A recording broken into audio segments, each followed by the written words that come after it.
The Late Bronze Age in Egypt was a time of great power and wealth.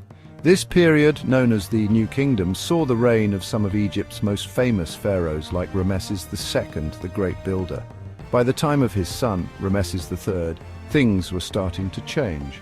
Ramses III, who ruled from 1186 to 1155 BC, faced many challenges during his reign. One of the biggest threats came from a group known as the Sea Peoples. These were not one group of people, but a collection of different groups who traveled across the Mediterranean Sea, causing chaos and destruction. No one is entirely sure where they came from or why they came. Some scholars think they may have been driven from their homes by climate change or famine. Others think they may have been looking for new lands to conquer. What is clear is that the arrival of the Sea Peoples marked a turning point in the history of the ancient world, and the reign of Ramses III would be shaped by his response to them. The Late Bronze Age, around 1500 to 1200 BC, was a period of relative peace and prosperity. It was a time when great empires flourished in the Near East and the Mediterranean. Trade flourished, and new technologies, like bronze making, spread widely. The Egyptians were one of the most powerful civilizations of the Bronze Age. They controlled a vast empire that stretched from modern-day Sudan in the south to Syria in the north. The Egyptians built great cities and monuments, and their pharaohs were considered to be living gods.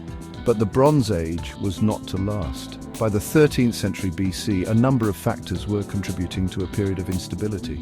Climate change led to widespread drought and famine. This, coupled with overpopulation and increased competition for resources, created the perfect breeding ground for conflict. Even before the arrival of the Sea Peoples, Ramses III had to deal with a number of external threats. The Hittites, a powerful empire based in Anatolia, modern-day Turkey, were constantly testing the Egyptians' northern borders. Meanwhile, the Libyans, who lived to the west of Egypt, were becoming increasingly bold in their raids on Egyptian settlements. These threats forced Ramses III to be constantly on guard, and he had to devote considerable resources to maintaining the security of his kingdom. Little did he know that a far greater threat was coming from the sea. The Sea Peoples remain one of the most enduring mysteries of the ancient world.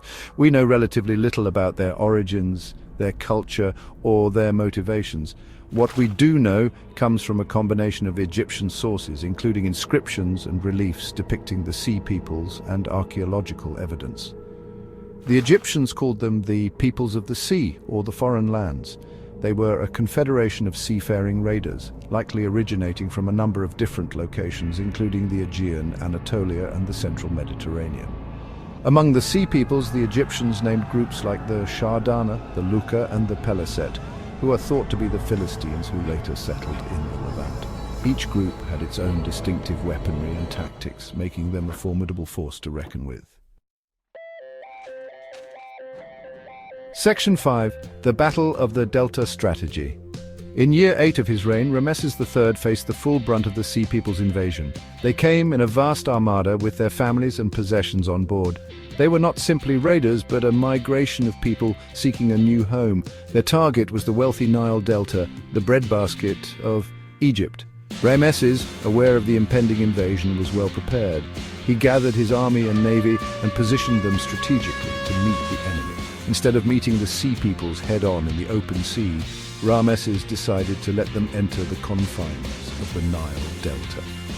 This was a risky strategy, but it played to the Egyptians' strengths. Section 6. The Battle of the Delta, Egyptian Tactics.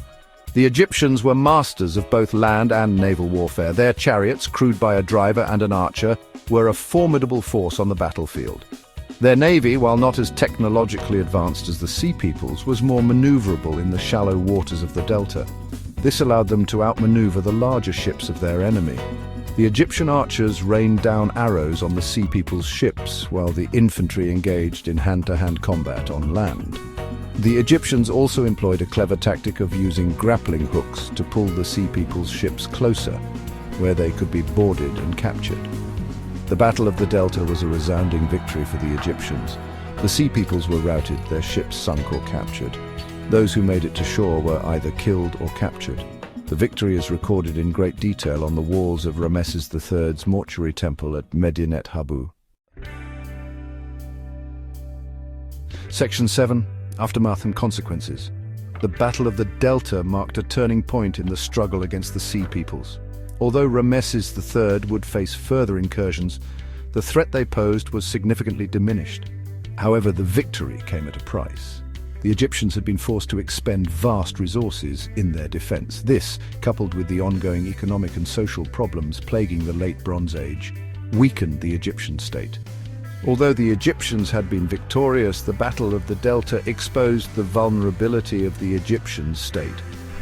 The fact that the Sea Peoples had been able to penetrate so deeply into Egyptian territory demonstrated the changing geopolitical landscape. The Late Bronze Age world was becoming increasingly unstable, and even the mighty Egyptians were not immune to the forces of change. Section 8. Decline, not collapse.